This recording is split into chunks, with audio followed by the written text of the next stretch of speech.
Good morning, student. Now, today we will study chapter 3rd of class 11th in chemistry. Okay?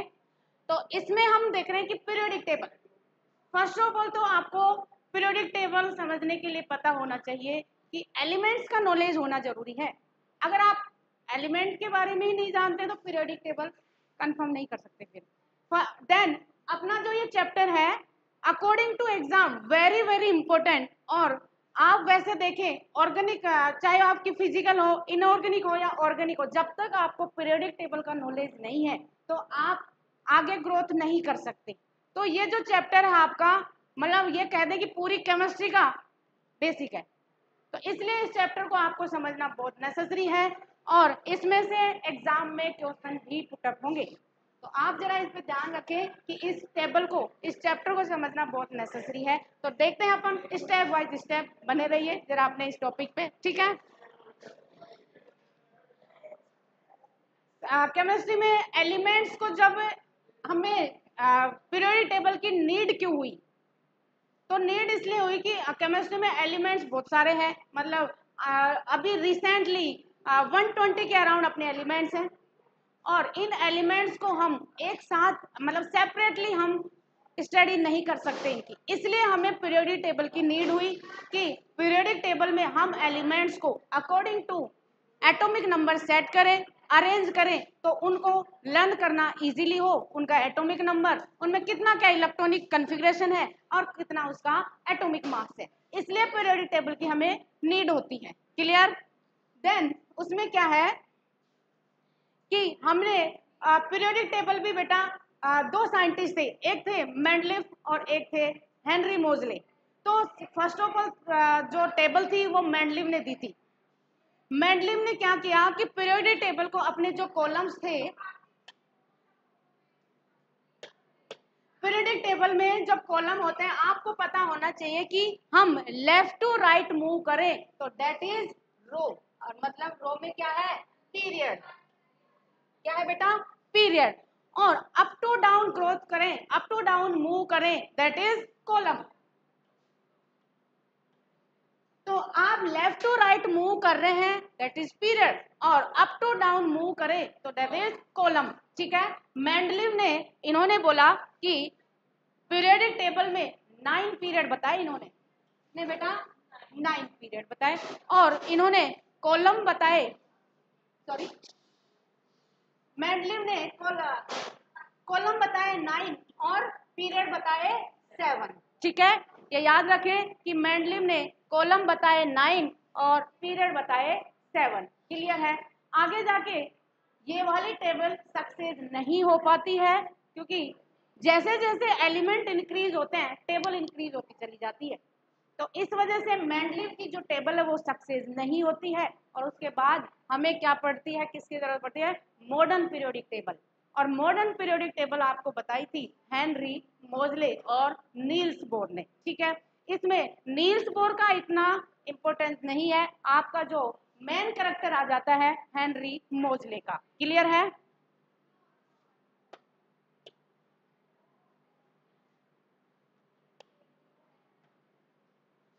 तो हमें इसकी need क्यों हुई थी ये मैंने अब बताई थी आपको.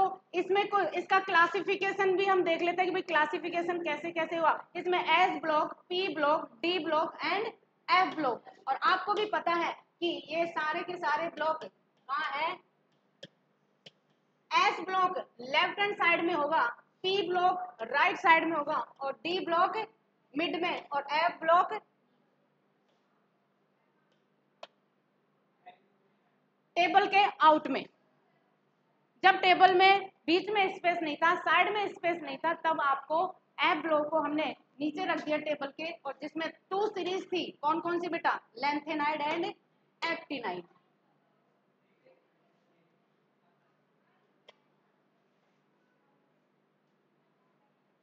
इसमें कुछ साइंटिस्ट थे, उन्होंने अपने कुछ रूल्स दिए, कुछ प्रिंसिपल्स दिए, बट वो भी आगे जाके सक्सेस नहीं हो जाते, नहीं होते तो वो भी फेल हो गए थे.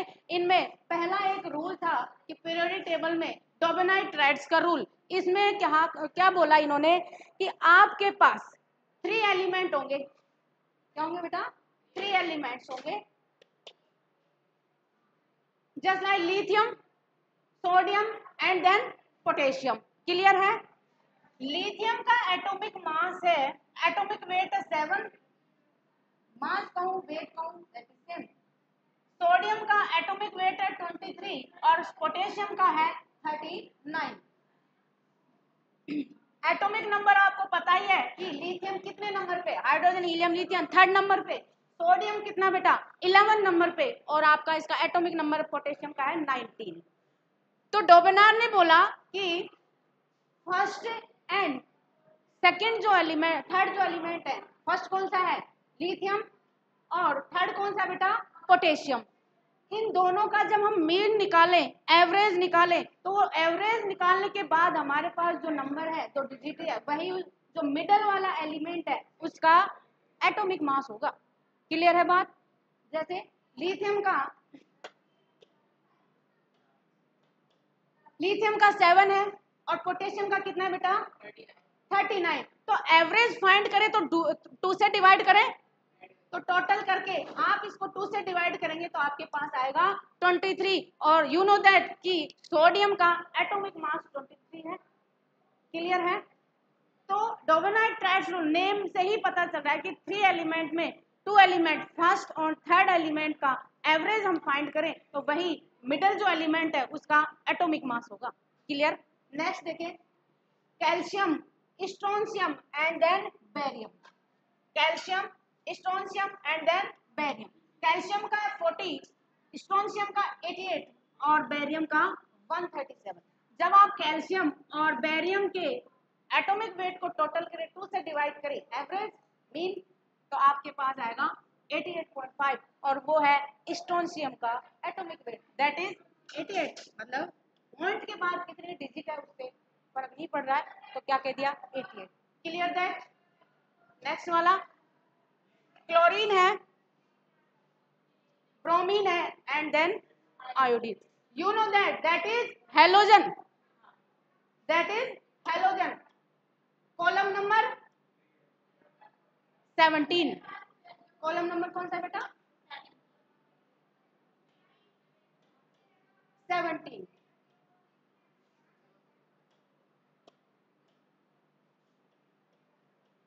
That is halogen, fluorine, chlorine, bromine and then iodine. ठीक है? क्लोरीन का है 35, ब्रोमीन है 80 और आयोडीन है 127। क्लोरीन एंड आयोडीन के एटॉमिक मास को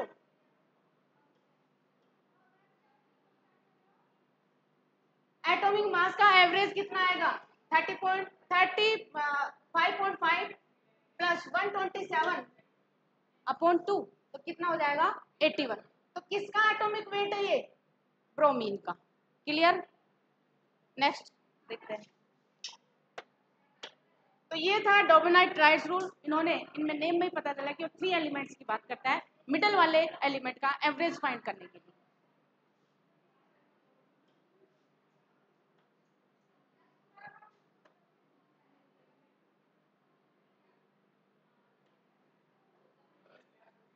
Newland law of Octave.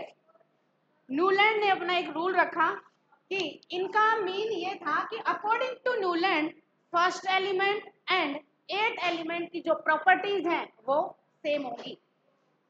Suppose हमारे पास एलिमेंट है lithium, beryllium, boron, carbon, nitrogen, oxygen and then fluorine. First कौन है बेटा? लिथियम, और लास्ट 8 नंबर पे कौन है? फ्लोरीन। 1 2 3 4 5 6 7, 1 2 3 4 5 6 7, फिर 8 पे तो सोडियम आ रहा है। ठीक है? तो इनका मीन ये था कि फर्स्ट एलिमेंट एंड 8 एलिमेंट की जो करेक्टर है, जो प्रॉपर्टी है, suppose boiling point, melting point, ये सब क्या है? मोस्टली सेम होंगी। तो न्यूलैंड के अकॉर्डिंग ये कि ऑक्टेव, मतलब ऑक्टेव 8 की बात कर रहा है कि first element and third element की प्रॉपर्टीज सिमिलर होंगी। यही क्या था? Octave rule. मतलब उनमें रिपीटेशन होगा, फर्स्ट एलिमेंट की प्रॉपर्टी और 8 एलिमेंट की प्रॉपर्टीज में क्या होता है? रिपीटेशन होता है। जस्ट लाइक म्यूजिकल स्केल, सारे गामा पदा, आप इसमें सुना है सारे गामा पदा निसा, मतलब वापस से वही वर्ड रिपीट हो गया, सा से सा पे। उसी अकॉर्डिंग यही क्या है ऑक्टेव में कि फर्स्ट एलिमेंट एंड 8 एलिमेंट की जो प्रॉपर्टीज है वो क्या होंगी, रिपीट होंगी, सिमिलर होंगी। क्लियर दैट, यही था अपना न्यूलैंड लॉ ऑक्टेव। क्लियर है बेटा। इसमें कौन है, sodium, magnesium, aluminium, silicon, phosphorus, sulphur and then chlorine and then calcium. बाद में ये रूल भी आफ्टर कैल्शियम सक्सेस नहीं है, मतलब ये रूल भी आपका फेल हो चुका है, किसके बाद, आफ्टर कैल्शियम। मतलब ये कहां तक अलाउ है, कैल्शियम तक। क्लियर है। नेक्स्ट देखें,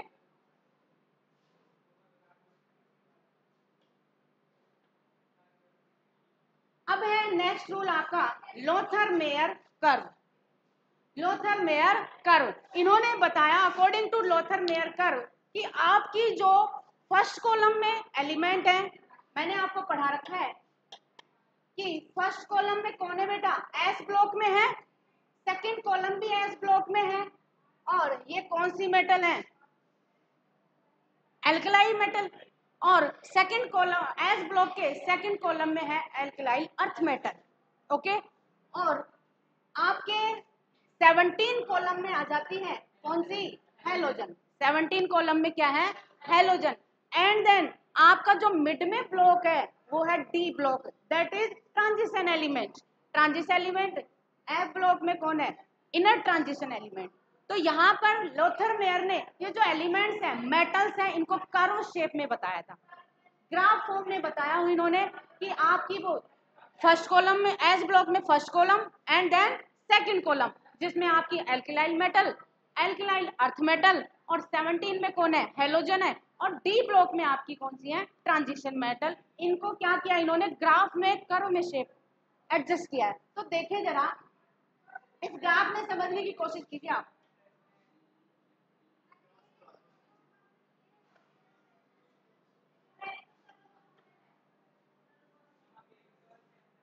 देखिए lithium, neon, sodium, argon, krypton, strontium and then xenon.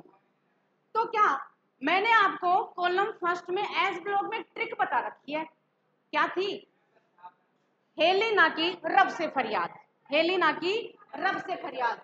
तो देखे बेटा, लिथियम है, नियोन है, सोडियम है, हेलिना की रब से फरियाद फर्स्ट कॉलम है, मतलब ये ग्राफ के कहाँ है, टॉप में है, और यहाँ पर ये मिड में भी है, हेलिना की रब से फरियाद। फिर अपने पास कौन है, हेलोजन है, देखो chlorine, chlorine and then bromine and then iodine, दिख रही है आपको। तो ये ग्राफ के मिड में रखा, कर्व के मिड में रखा, किसको, हेलोजन्स को। क्लियर है। देन मैंने आपको एक बताया कि डी ब्लॉक के एलिमेंट्स क्या है, ट्रांजिशन एलिमेंट, उनको हमने बॉटम में रखा है। देखिए chromium, titanium, vanadium, chromium, iron, nickel, copper, zinc, ये सारे के सारे element, all element are transition element, D block. तो ये कहाँ है आपके ग्राफ में, बॉटम में। कहाँ है बेटा, बॉटम में। क्लियर हुआ।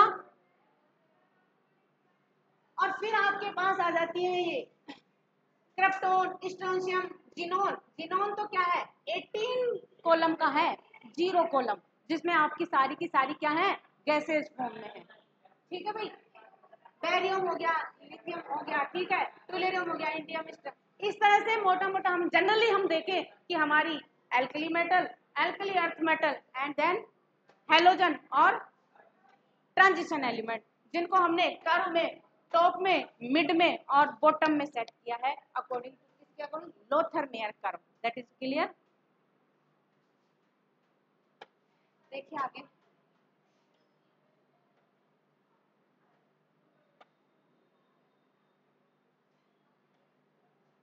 यहाँ देख लीजिए मेंडलीव पीरियोडिक टेबल क्लासिफिकेशन। अभी मैंने इसका जनरल नॉलेज बता दिया कि मेंडलीव ने क्या किया, पीरियड्स के बारे में बताया और कॉलम के बारे में। जिन्होंने मेंडलीव ने क्या किया, हमारे कॉलम बताए 9 और पीरियड बताए 7। ओके बेटा।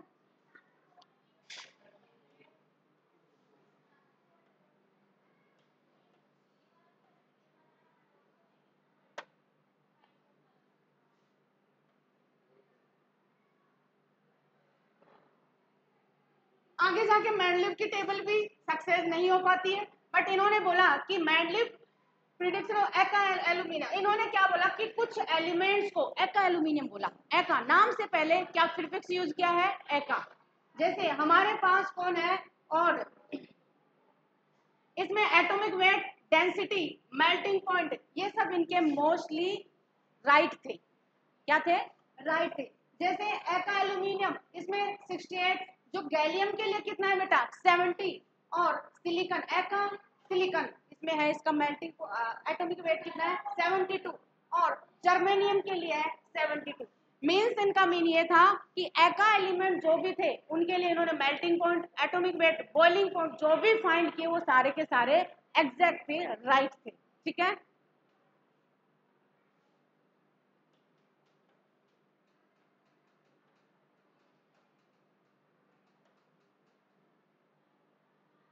Modern periodic law and the present form of periodic table.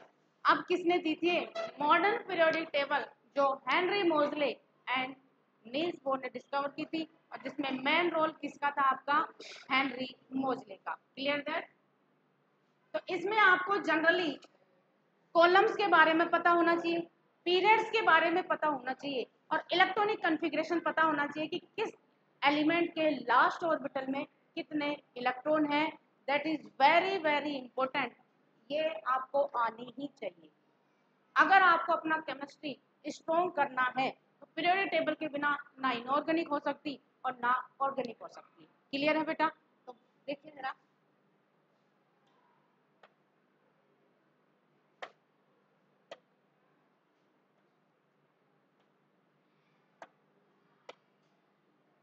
That is modern periodic table.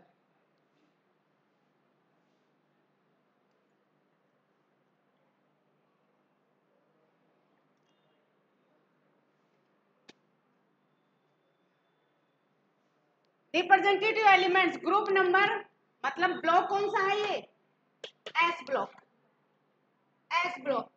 D block दिख भी रहा है, डी ट्रांजिशन एलिमेंट, वो ब्लॉक कौन सा बेटा, डी, एंड ये है F O, P block.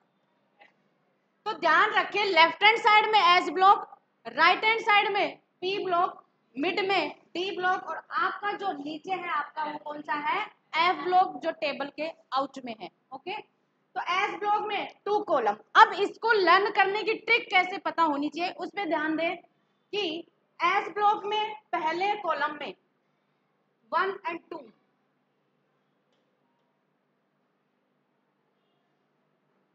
One है, तो इस कॉलम में जितने भी एलिमेंट हैं सब में लास्ट के ऑर्बिटल में 1 ही इलेक्ट्रॉन होगा ऑलवेज। देखिए जरा, फर्स्ट कॉलम का है 2s1, 3s1, 4s1, clear, 5s1, 6s1 and then 7s1। Clear है। तो ऑलवेज कभी चेंज नहीं होता। पीरियोडिक टेबल को आपको माइंड में सेट करना है कि किस तरह से है ये, फिर बहुत सारे क्वेश्चन सोल्व हो जाएंगे आपके। तो फर्स्ट कॉलम में जितने भी एलिमेंट है, हेलिना की रब से फरियाद, इनके लास्ट ऑर्बिटल में ऑलवेज 1 ही इलेक्ट्रॉन होगा। क्लियर है। सेकेंड कॉलम में लास्ट के ऑर्बिटल में 2 ही इलेक्ट्रॉन होंगे। आउटर मोस्ट सेल बोलते हैं जिनको, वैलेंस सेल कहूं या आउटर मोस्ट सेल कहूं। देखें 2s2, 3s2, 2 2 2, सब में 2 ही इलेक्ट्रॉन होगा ऑलवेज। Clear that. अब सुने, जितने इलेक्ट्रॉनिक आउटर मोस्ट में जितने इलेक्ट्रॉन है उतनी ही उसकी ऑक्सीडेशन स्टेट होगी। अब बेटा इसके लास्ट ऑर्बिटल में 1 इलेक्ट्रॉन है तो ऑक्सीडेशन स्टेट होगी,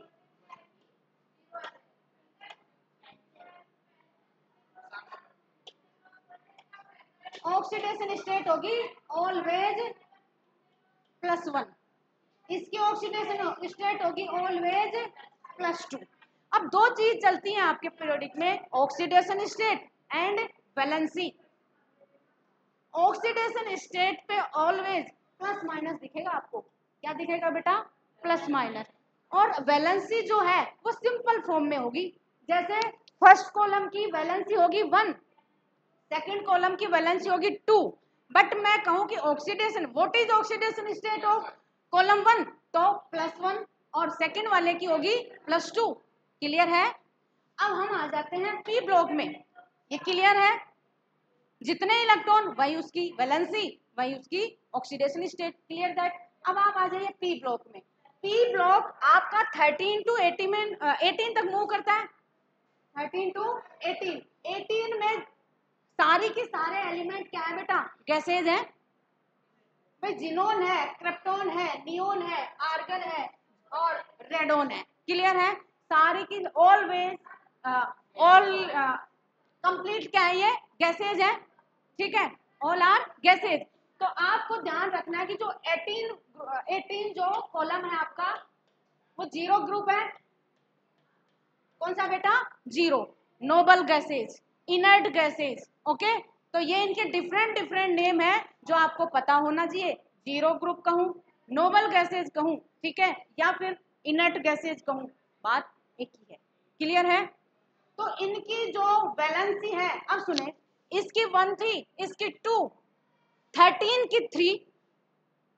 जो 13 कॉलम है उसके लास्ट के ऑर्बिटल कॉलम में या लास्ट के ऑर्बिटल में ऑलवेज 3 इलेक्ट्रॉन मिलेंगे आपको। देखिए 2s2 2p1, टोटल कितने हो गए बेटा? 3। तो 13 वाले कॉलम में ऑलवेज 3 एलिमेंट मिलेंगे आउटर मोस्ट सेल में, मतलब वैलेंस सेल में। क्लियर। 14 में कितने होंगे? 4, 15 में 5, 16 में 6, 17 में 7 और 18 में 8। क्लियर हो गया।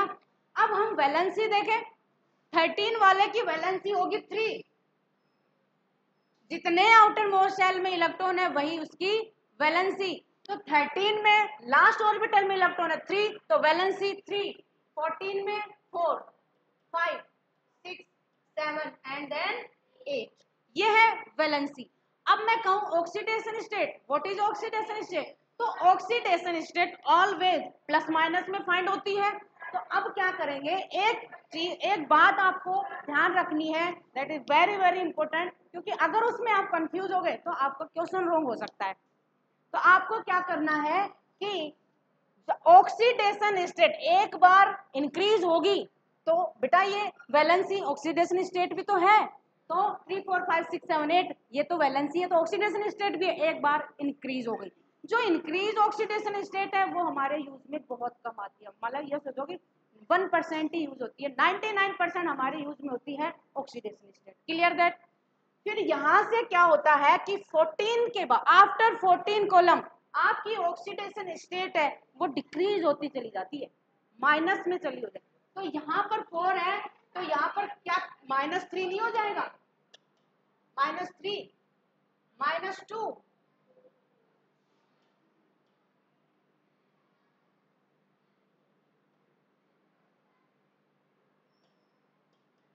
-2, -1 एंड देन 0। Any problem?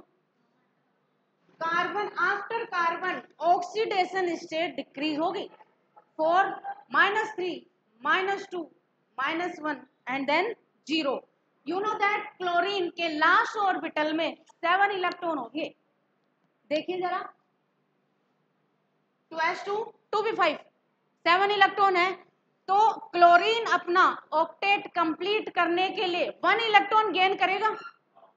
तो 1 इलेक्ट्रॉन गेन करता है कोई भी एलिमेंट, जब इलेक्ट्रॉन गेन करता है तो नेगेटिव चार्ज होगा और डोनेट करने पर पॉजिटिव चार्ज। ओके, तो नेगेटिव चार्ज होगा, मतलब क्लोरीन ने 1 इलेक्ट्रॉन गेन किया अपना ऑक्टेट कंप्लीट करने के लिए, इसलिए -1। और देखिए ना बेटा लास्ट ऑर्बिटल में क्लोरीन के 7 इलेक्ट्रॉन है, तो 1 इलेक्ट्रॉन गेन कर रहा है तो -1 और अकॉर्डिंग टू ट्रिक भी -1। क्लियर हो गया। अकॉर्डिंग टू ट्रिक भी हमारा क्या है? -1 और 1 इलेक्ट्रॉन गेन करें तब भी -1। Clear that. ऑक्सीजन फैमिली कौन सी है? 16 वाली। तो 16 में हम अकॉर्डिंग टू ट्रिक देखें तो डिक्रीज हो रही है ऑक्सीडेशन स्टेट, तो मतलब कौन सी है? मीन -2। और ऑक्सीजन के लास्ट ऑर्बिटल में वैलेंस सेल में कितने इलेक्ट्रॉन है? 6, 2 एंड 4।